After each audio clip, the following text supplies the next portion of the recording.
नमस्ते। चलिए आज एक ऐसी कहानी की परतों को खोलते हैं जो हमें परलोक, न्याय और सच्ची मुक्ति के गहरे सवालों पर सोचने को मजबूर कर देगी। जरा सोचिए, आप एक ठंडी धुंधली सी जगह पर जागते हैं और एक अनजानी गूंजती हुई आवाज आपकी इस नई भयानक हकीकत में आपका स्वागत करती है। ये कोई आम परलोक नहीं है, बिल्कुल नहीं। ये तो एक ऐसी बीच की दुनिया है, एक लिम्बो, जहां भटकी हुई आत्माएं फंसी हैं और अंतहीन रूप से अपने दुखों को जी रही हैं। हमारे कहानी के नायक क्षितिज के मन में यही पहला सवाल आता है, और सच कहूं तो यही वो रहस्य है जिसे हम आज साथ मिलकर सुलझाने वाले हैं। तो चलिए इस दुनिया के नियमों से ही शुरू करते हैं। तो सबसे पहले इस दुनिया के नियम समझने होंगे। यहाँ का एक ही नियम है, हर आत्मा की पहचान उसके अधूरेपन से है, मतलब उस काम से जो वो अपनी जिंदगी में पूरा नहीं कर पाए। क्षितिज जब अपनी आंखें खोलता है तो वो खुद को ऐसी ही आत्माओं के बीच पाता है।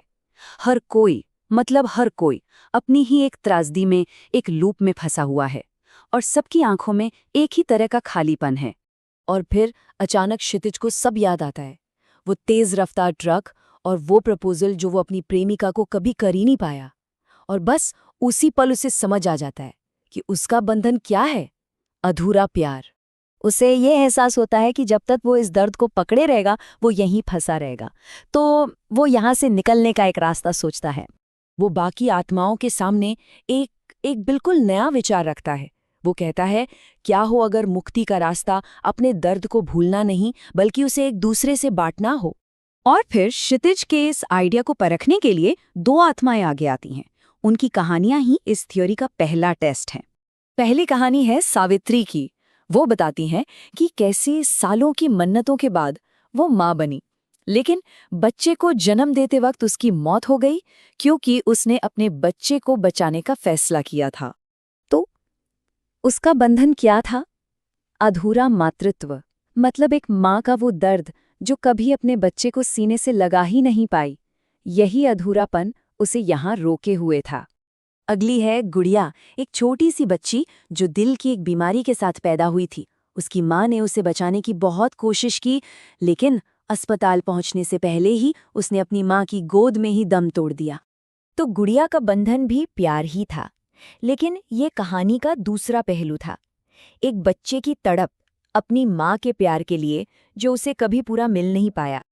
अब जब प्रॉब्लम सामने थी तो क्षितिज को एक हल नजर आने लगा, एक ऐसा रास्ता जो अतीत को मिटाता नहीं बल्कि उसे पूरा करता। देखिए, एक माँ थी जिसके पास बच्चा नहीं था और एक बच्ची थी जिसके पास माँ नहीं थी। तो क्या इन दो अधूरी कहानियों को जोड़कर एक पूरी कहानी बनाई जा सकती थी? क्षितिज ने यही किया।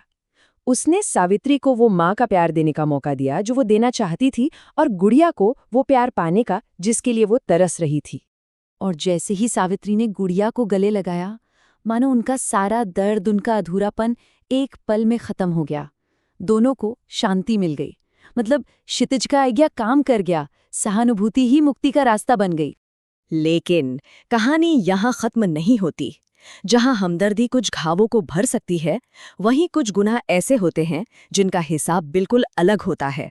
और एक नई आत्मा का आना इस दुनिया के सारे नियम बदलने वाला था। एक नई आत्मा आती है, नाम है धनंजय। वो एक चौकीदार था। वो सबको बताता है कि उसे एक बच्ची के मर्डर के झूठे इल्जाम में फंसाकर फांसी दे दी गई थी। वो खुद को बेकसूर बताता है, लेकिन तभी वो लड़की जो कोने में बैठी कौड़ियां गिन रही थी, हेतल, वो खड़ी होती है। और धनंजय का सच सबके सामने आ जाता है।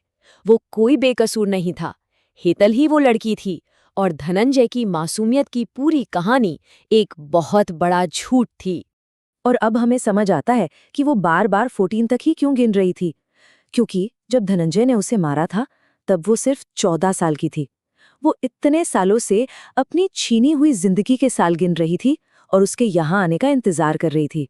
ये सच जानते ही बाकी आत्माओं का गुस्सा भड़क उठता है।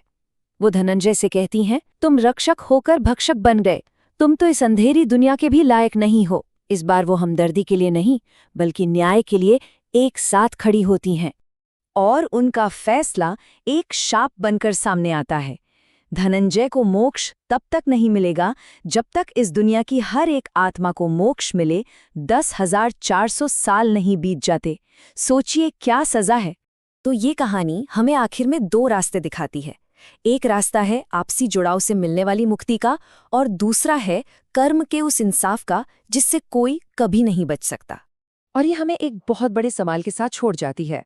अगर मोक्ष पाने का मतलब अपने अधूरेपन को पूरा करना और अपने कर्मों का सामना करना है, तो क्या इस सफर को शुरू करने के लिए सच में मरने का इंतजार करना जरूरी है?